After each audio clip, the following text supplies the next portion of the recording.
Mjambo na habari za mchana wa wapendwa wasikilizaji na watazamaji wa Kivu News Info popote pale mlipo. Tunakaribisha tena kuungana nasi katika matangazo yetu ya mchana leo, ikiwa tarehe 14 za mwezi wa 6 mwaka 2026.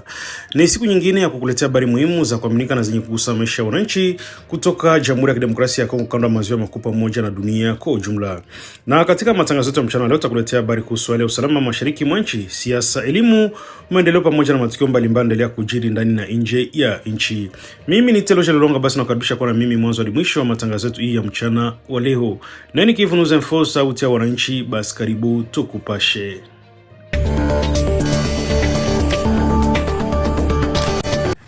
Shirika la kutetea haki za binadamu duniani Human Rights Watch imeeleza wasiwasi mkubwa kufuatia matukio ya vurugu yaliyoripotiwa siku ya Ijumaa katika mji mkuu wa Jamhuri ya Kidemokrasia ya Kongo. Vurugu hizo zilitokea wakati wa maandamano yaliyoandaliwa na viongozi wa upinzani kupinga mradi wa marekebisho ya katiba, jambo ambalo limezua mjadala mkali katika medani ya kisiasa nchini. Kwa mujibu wa taarifa iliyotolewa na Human Rights Watch, watu kadhaa walijeruhiwa wakati wa makabiliano hayo kati ya waandamanaji, vikosi vya usalama pamoja na wanachama wanaojulikana kwa jina la Force du Progres ambalo linaonekana kuunga mkono serikali. Shirika hilo limelaani matumizi ya mvugo na kutaka uchunguzi wa haraka wa kina na usio na upendeleo ili kubaini waliohusika na matukio hayo. Miongoni mwa waliojeruhiwa katika vurugu hizo ni viongozi mashuhuri wa upinzani wakiwemo Martin Fayulu, Jean-Marc Kabunda na Denis Senga. Majeruhi haya yameongeza hofu kuhusu hali ya usalama na viongozi wa kisiasa na uhuru wa shughuli za kisiasa nchini DRC katika kipindi hiki cha mjadala mikubwa kuhusu mustakabali wa taifa. Human Rights Watch imeeleza kuwa pia Martin Fayulu pamoja na viongozi wengine wa upinzani walijikuta wamezingirwa ndani ya makao makuu ya chama cha ICD, kifupi cha Engagement pour la Citoyenneté et le Développement, baada ya jengo hilo kushambuliwa na watu wanaotajwa kuwa wanamgambo au wafuasi wa serikali. Kwa mujibu wa shirika hilo, polisi waliokuwa eneo la tukio hawakuchukua hatua za kutosha kuzuia mashambulizi hayo, jambo ambalo linaibua maswali kuhusu wajibu wa vyombo vya usalama katika kulinda raia na viongozi wa kisiasa. Akizungumzia hali hiyo, Lewis Munje ambaye ni kiongozi wa programu ya migogoro ya mizozo ya ndani ya shirika hilo amesema kuwa haki ya kutoa maoni ya haki ya kufanya mikusanyiko ya amani lazima iheshimiwe kwa mujibu wa sheria za kitaifa na za kimataifa. Amesisitiza kuwa matukio kama haya miongoni mwa mashambulizi makubwa zaidi yaliyowahi kuripotiwa dhidi ya upinzani tangu kuanza kwa mjadala kuhusu uwezekano wa kurekebisha katiba ya nchi. Serikali imeongeza kuwa masuala yanayohusu mustakabali wa Jamhuri ya Kidemokrasia ya Kongo yanapaswa kujadiliwa kwa uhuru, kwa njia ya demokrasia na bila vitisho, ukandamizaji au vurugu za kisiasa. Kwa msingi, shirika hilo zimestaka mamlaka za Kongo kuchunguza kwa kina matukio yote yaliyotokea mjini Kinshasa na kuhakikisha kuwa wahusika wanawajibishwa kwa mujibu wa sheria. Wachambuzi wa masuala ya kisiasa wanaamini kuwa matukio haya yanaweza kuongeza mvutano wa kisiasa nchini katika kipindi ambacho mjadala kuhusu marekebisho ya katiba endelea kuvutia maoni tofauti kutoka kwa makundi mbalimbali ya kisiasa na kijamii.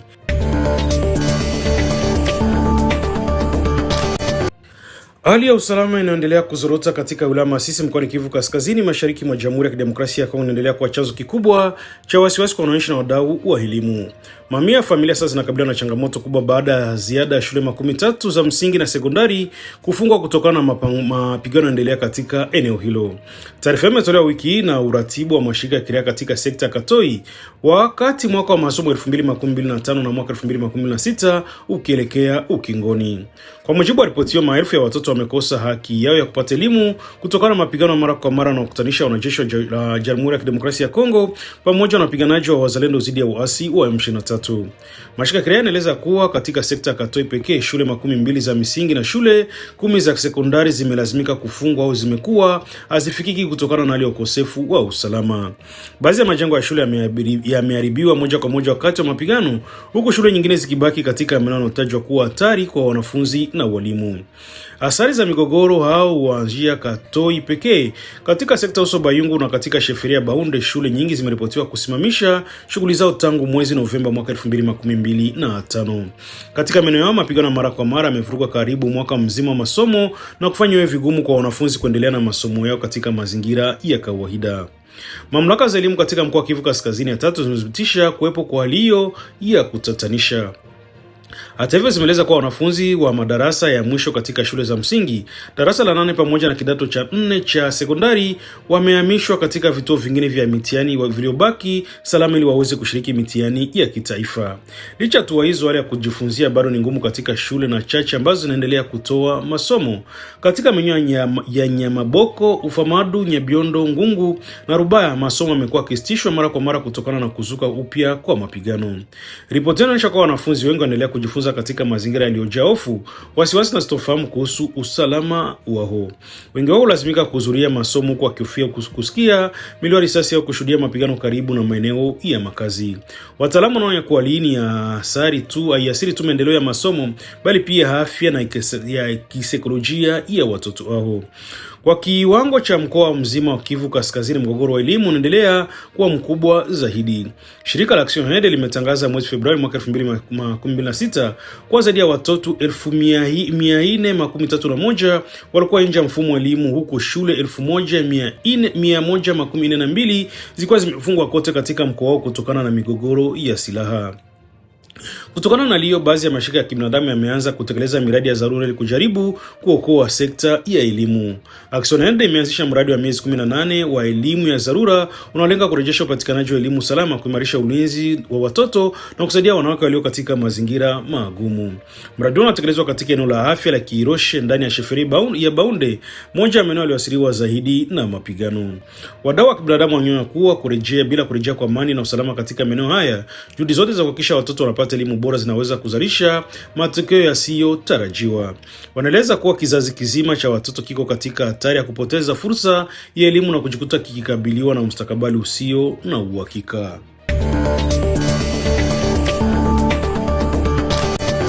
Wapiganaji wa zamani waliotuweka silaha chini na kurejea katika maisha ya kiraia katika wilaya Lubero mkoani Kivu Kaskazini waendelea kukumbana na changamoto nyingi zinazotishia juhudi za amani na maridhiano katika eneo hilo. Miongoni mwa changamoto hizo ni vitisho kutoka kwa viongozi wao na wa zamani wa makundi yenye silaha pamoja na ugumu wa kukabiliana na jamii wanaorejea kuishi. Leo imebanishwa siku ya Jumamosi tarehe 13 Juni wakati wa mkutano wa wazi wa wananchi ulioandaliwa na shirika la Benefans kwa lengo la kutathmini maisha ya wapiganaji baada ya kujisalimisha na kuanza upya maisha ya kiraia. Akizungumza katika mkutano huo, rais wa mashirika ya kiraia ya wilaya Lubero, Muhindo Tafuteni, alisema kuwa wapiganaji wa zamani wanakabiliwa na mazingira magumu tangu walipoamua kuachana na vita na kurejea katika jamii hii. Alieleza kuwa wananchi wengi bado wanaona kuwa mashaka kutokana na historia ya kuhusishwa na makundi yenye silaha yaliyokuwa yakihusishwa na vitendo vya ukosefu wa usalama katika maeneo mbalimbali.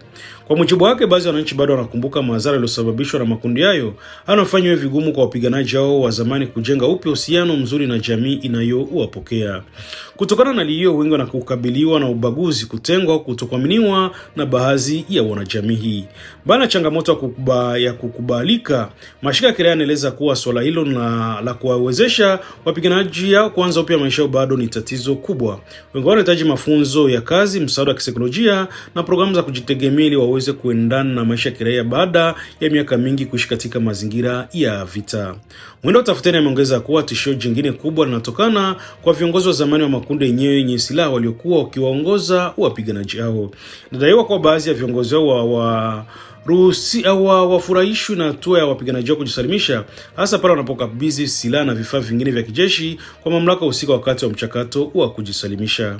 Kwa mujibu wa mashirika ya kiraia, baadhi ya viongozi wa makundi hao watafuta hata kuwatishia wapiganaji waliorejea katika maisha ya kiraia wakidai kuwa wameondoka na silaha, risasi au vifaa vingine muhimu kwa shughuli za kivita. Leo naweka maisha ya wapiganaji hao katika hatari na kuwakiri juhudi za kurejesha amani katika eneo hilo. Kwa upande wa mwakilishi wa programu ya PDDRC ameeleza kuwa viongozi wa makundi yenye silaha wanafahamu kikamilifu uwepo wa programu hiyo na wanatambua nyaraka zilizotolewa kwa wapiganaji waliojisalimisha. Hata hivyo, wamekosoa vitisho vinavyoendelea kutolewa dhidi ya wapiganaji wa zamani na kueleza kuwa vitendo hivyo haviwezi kuvumiliwa.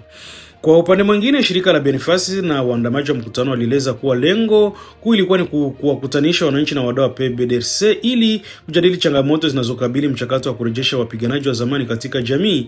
Pia walitaka kufahamu namna jamii inavyoelewa hali ya wapiganaji hao na kutafuta njia za kuimarisha mahusiano kati yao na wananchi.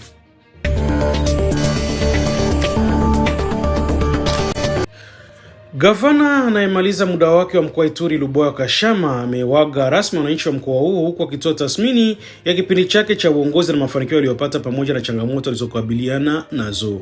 Katika hotuba yake ya kuwaga, Luboya Kashama alieleza kuwa katika kipindi cha uongozi wake juhudi mbalimbali zifanyike ili kuimarisha usalama, kuendeleza miundombinu na kurejesha mamlaka ya serikali katika baadhi ya maeneo yaliyokuwa yameathiriwa na makundi yenye silaha. Hata hivyo, alikiri kuwa hali ya usalama imeendelea kuwa changamoto kubwa katika Ituri licha ya hatua mbalimbali zinazochukuliwa kwa ushirikiano na vikosi vya ulinzi na usalama. Gavana huyo pia alitoa maelezo kuhusu baadhi ya maamuzi yaliyofanyika wakati wa utawala wake, akisisitiza kuwa alilenga kulinda maslahi ya wananchi na kuimarisha utulivu wa mkoa huo. Aliwashukuru wananchi wa Ituri, viongozi wa kisiasa, mashirika ya kiraia na wadau mbalimbali kwa ushirikiano waliompa katika kipindi chote cha utawala wake. Luboya Kashama ametoa wito kwa viongozi watakaomrithi kuendelea kufanya kazi kwa ajili ya amani, maendeleo na ustawi wa wananchi wa Ituri, kwa kueleza matumaini yake kwamba mkoa huo utaendelea kupinga hatua licha ya changamoto zinazoikabili. Comme j'aime la transparence, nous sommes à plus de 6 millions de dollars que nous avons payés à Good News. Et vous pouvez voir comment est-ce qu'il est en train d'évoluer. Vous pouvez voir le bon travail qu'ils sont en train de faire. Pour Mont-Gabaon, c'est les 17 km que nous sommes en train de payer, qui devaient être payés par Kinshasa. Donc nous, vous faites 21, plus 17, plus 8. Voilà ce que la province est en train de faire. Par ailleurs, il y a des routes qui n'ont jamais été faites. Ngoté, Aru, Ariwara, Zinzi, Ariwara, Base, Kengezi Base. Toutes ces routes-là, nous sommes en train de les refaire avec nos fonds. Nous avions commencé avec nos fonds, mais heureusement, pour Ngoté, Aru, le gouvernement est intervenu, mais malheureusement aussi, il s'est arrêté. Donc, quelque part, pour appuyer cet opérateur, on le paye. On a commencé à le payer. Mais ça sera récupéré. Le gouvernement va récupérer ça comme une dette. Parce qu'il est censé être payé par Kinshasa.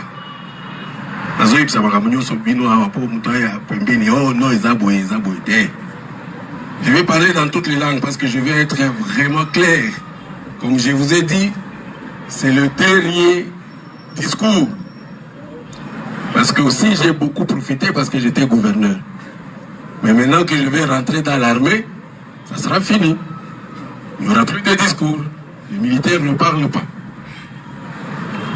Alors, que s'est-il passé? Après, nous avons eu des problèmes, après les pétroliers, nous avons eu des problèmes avec les miniers. Avec tout ce qui a été dit sur les mines. J'ai encore appelé le président de la FEC. Je lui ai dit, mais nous travaillons ensemble avec les pétroliers. Mais les miniers, ailleurs, on parle même de 5 milliards et quelques d'exportation. Mais qu'est-ce que nous, ici à Ituri, qu'est-ce que nous allons profiter de ce secteur-là? Donc il faudrait aussi qu'ils s'engagent. Et voilà comment est-ce que nous avons commencé à mettre de l'argent de côté. Depuis ce jour-là où le ministre est arrivé, le ministre des Mines, on a commencé à mettre de l'argent de côté. Voilà comment est-ce qu'aujourd'hui, nous sommes en train, avec les miniers, nous sommes en train de faire la clôture qui est presque à la fin de l'hôpital général. Et je dis même, si c'est possible, qu'on refasse encore l'hôpital général. Et nous nous sommes dit, parce qu'il y avait encore de l'argent, qu'on pouvait refaire ce bureau ici, ou cette construction ici.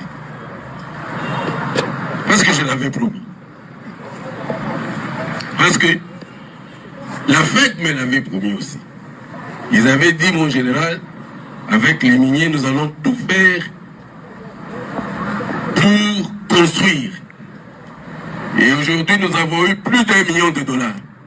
Laissez-moi. Alors qu'on n'a jamais presque rien eu. Aujourd'hui, on a eu plus d'1 million de dollars, dont une partie a été dédiée à l'hôpital et une autre à la construction de ce bureau du gouverneur. Voilà comment est-ce que nous sommes en train d'évoluer. Mais je voudrais aussi, parce qu'il n'y a pas que les miniers, il y a tout cela qui exploite le bois, le cacao, le café. On voit notre bois, notre cacao s'évaporer.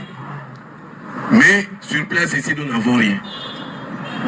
Alors, je voudrais que la FEC rappelle au nouveau gouverneur, qu'il rappelle au nouveau gouverneur que la résidence du gouverneur n'est pas encore construite. Si nous pouvons donner aujourd'hui aussi, on peut appeler tous ces opérateurs dans ce secteur pour qu'ils s'occupent aussi de la résidence du gouverneur. Je crois que j'ai aussi quand même en retard.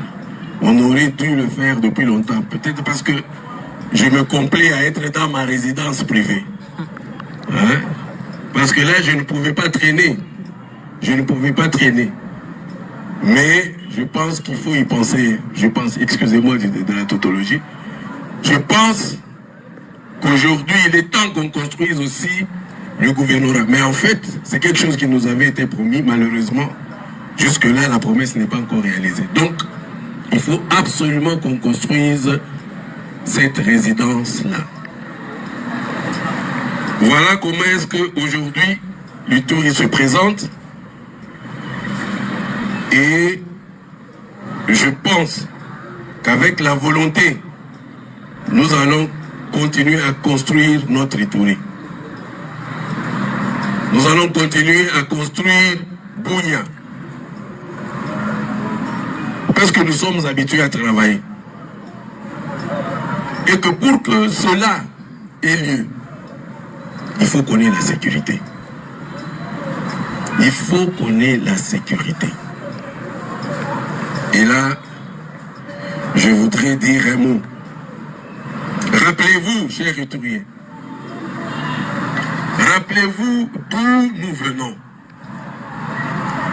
Rappelez-vous, quand nous allions à Nyakoundé et qu'il n'y avait pas de population, quand il n'y avait que des véhicules calcinés.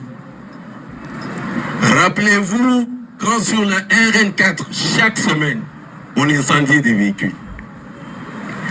Rappelez-vous, quand Boga et Tchabi étaient incendiés tous les jours par les ADF. Rappelez-vous quand on ne pouvait pas aller à Bourassi. Rappelez-vous quand Kobo, Bambou, Lipri, Nyangaray subissaient des sorties d'hélicoptères et tout ce que l'on peut imaginer.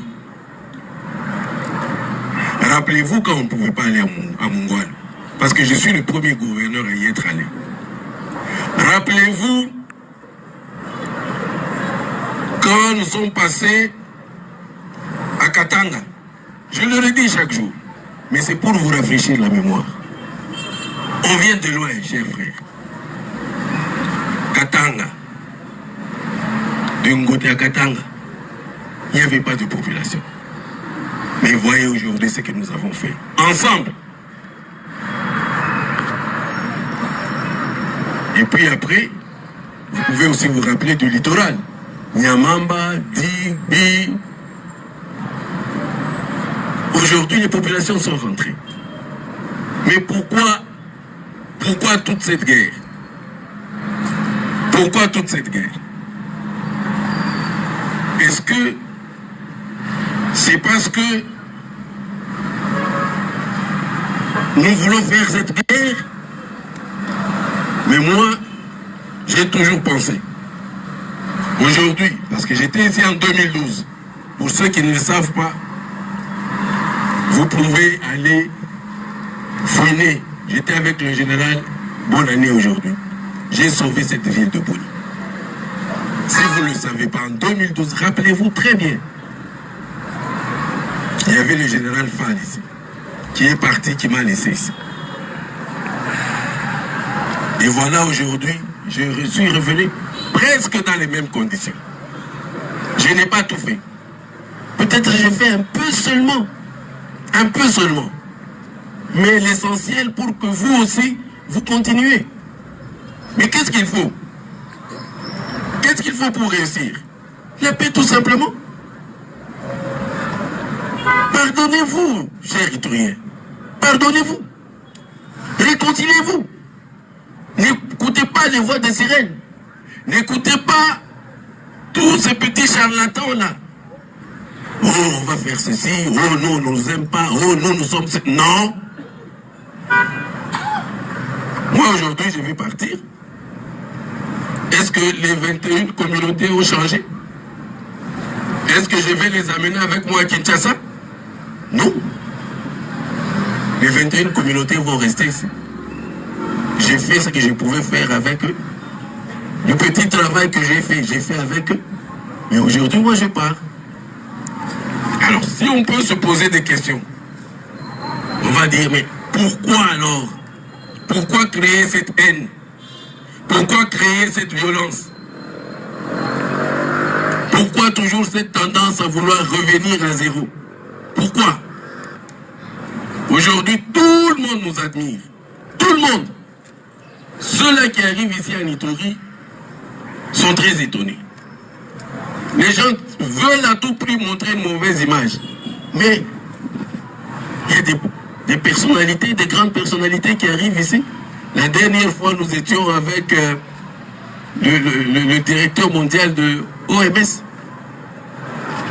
On lui a dit qu'à Ituri, il ne peut pas arriver. Il doit s'arrêter même à l'aéroport là-bas. Il allait faire un aller-retour. Mais après, je crois qu'on a rectifié. Il a passé sa nuit ici. Aujourd'hui, il y a beaucoup d'étrangers qui sont arrivés pour Ebola.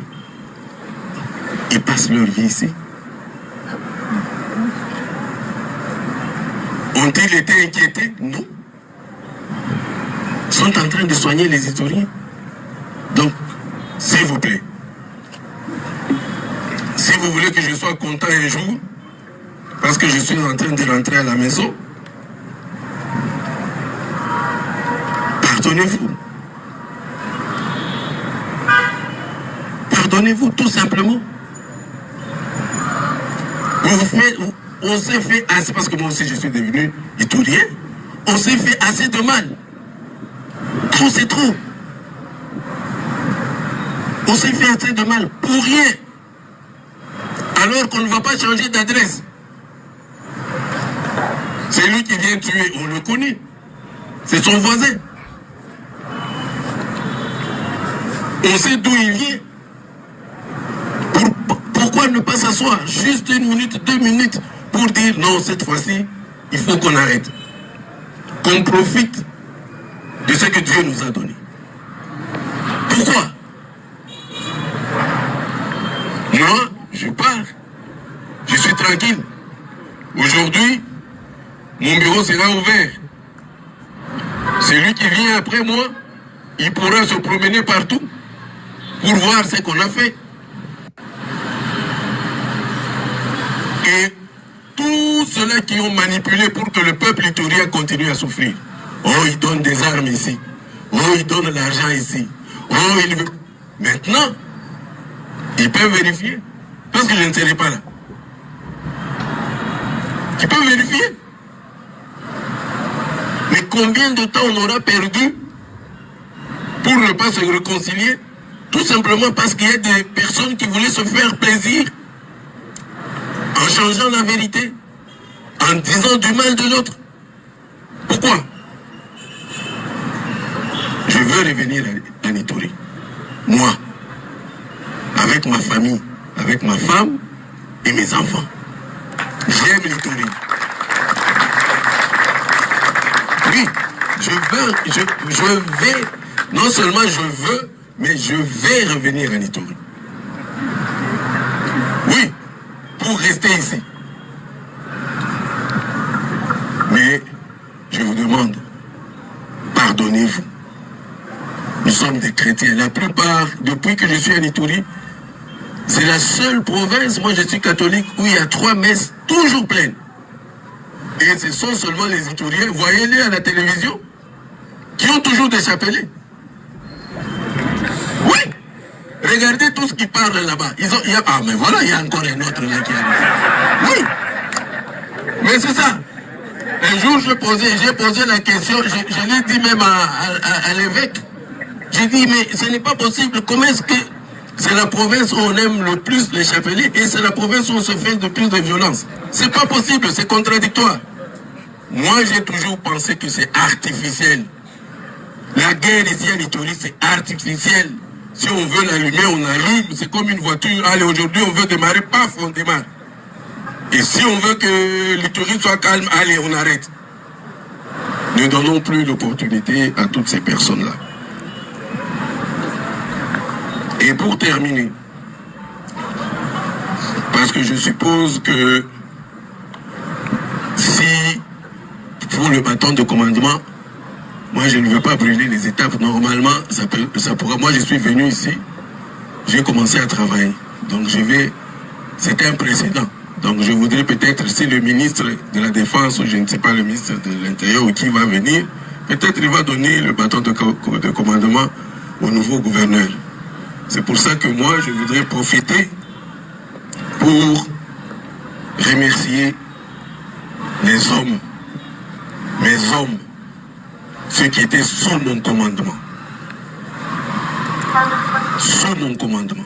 Les militaires, les policiers, tous les officiers qui étaient sous mon commandement. Nous avons souffert ensemble. Nous avons défendu la patrie. Loin, souvent loin de nos familles. Vous avez les statistiques.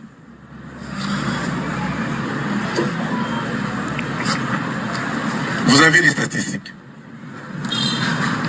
Combien nous avons perdu? Et ces hommes, qu'il fasse froid, qu'il pleuve, ils étaient là. Avec honneur, même si certains se permettent de dire n'importe quoi sur l'armée. Mais ceux-là, ils ne se sont jamais éloignés des ordres. Ils ont suivi les ordres jusqu'au bout. Et ils ont maintenu la province. L'Ituri aujourd'hui,